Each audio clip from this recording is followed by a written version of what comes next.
सभी बड़ों को नमस्कार। आज एक नई कथा सुनाने जा रहा हूँ, निरपेक्ष प्रेम।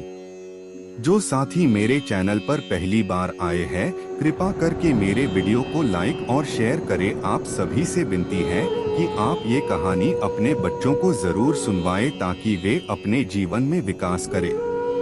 तो आइए कहानी शुरू करते हैं। एक गांव में एक बूढ़ी माई रहती थी।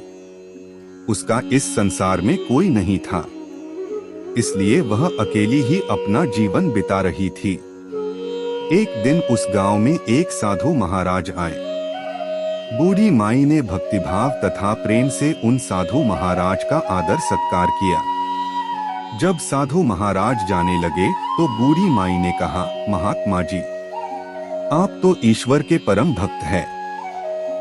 कृपा करके मेरा अकेलापन दूर करने का उपाय बताएं। मैं अकेलेपन से ऊब चुकी हूँ। साधु महाराज ने मुस्कुराते हुए अपनी झोली से बालगोपाल जी की एक मूर्ति निकाली और बूढ़ी माई को देते हुए बोले, माई, यह लो।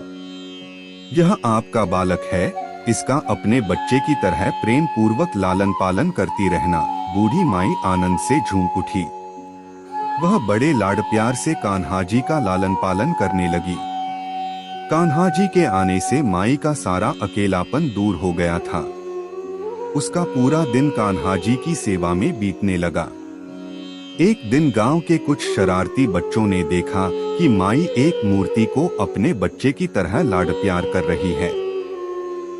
नटखट बच्चों ने माई का उपहास उड़ाया तथा बोले, माई, जंगल से एक भेड़िया गांव में घुस आया है, जो छोटे बच्चों को उठाकर ले जाता है और मारकर खा जाता है।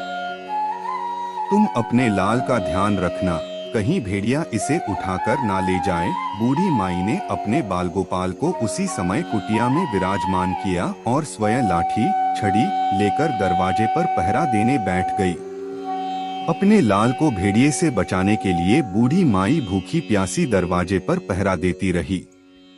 पहरा देते देते एक दिन बीता, फिर दूसरा, तीसरा, चौथा और पांचवा दिन बीत गया।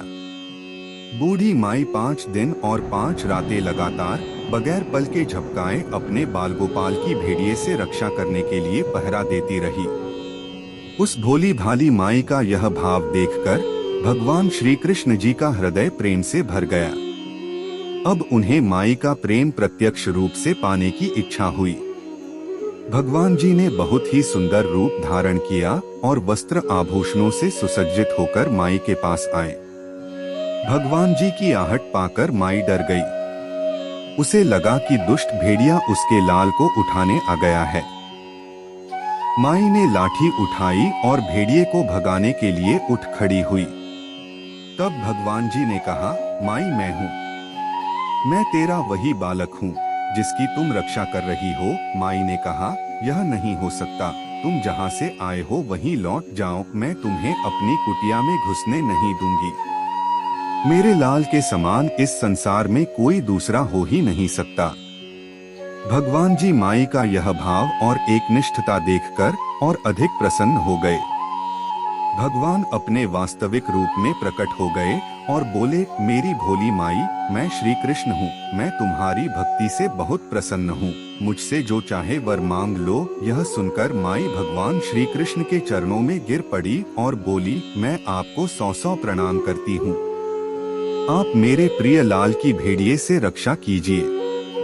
अब ठाकुर जी और अधिक प्रसन्न होते हुए बोले, चलिए माई, मैं आपको और आपके लाल को अपने निज धाम लिए चलता हूँ। वहाँ भेड़िए का कोई भय नहीं है। इस तरह प्रभु बूढ़ी माई को अपने निज धाम ले गए। इस कहानी से हमें सीख मिलती है कि भगवान को पाने का सबसे सरल मार्ग है, भगवान को सच्चे मन से प्रेम करो। निरपेक्ष प्रेम अर्थात कोई भी कामना न रखकर किया जाने वाला प्रेम, जैसे बूढ़ी माई ने किया। इस कहानी से शिक्षा मिलती है कि भगवान से निष्काम प्रेम करने से वे कितना प्रसन्न होते हैं। भगवान को केवल सच्चा प्रेम और भक्ति ही अच्छी लगती है। भगवान से बूढ़ी माई जैसा सच्चा प्रेम करने से साक्षात भगवान मिल जाते हैं। पूरी कहानी ध्यान से सुनने के लिए धन्यवाद। अंत में यही कहूँगा, ईश्वर आप सभी को सुखी रखे। और अपना ख्याल रखें। उम्मीद है कि आपको यह कहानी पसंद आई होगी। आपका कोई भी सुझाव है तो मुझे कमेंट में कह सकते हैं। कृपा करके आप मेरे चैनल को सब्सक्राइब करें और मेरी वीडियो को लाइक करें, ताकि मुझे धार्मिक वीडियो बनाने का हौसला मिलता रहे और आप सबका प्यार भी मिलता रहे। कृपा मेरे चैनल को सब्सक्राइब करें। अब मैं मिलता हूँ आपको अगली वीडियो में।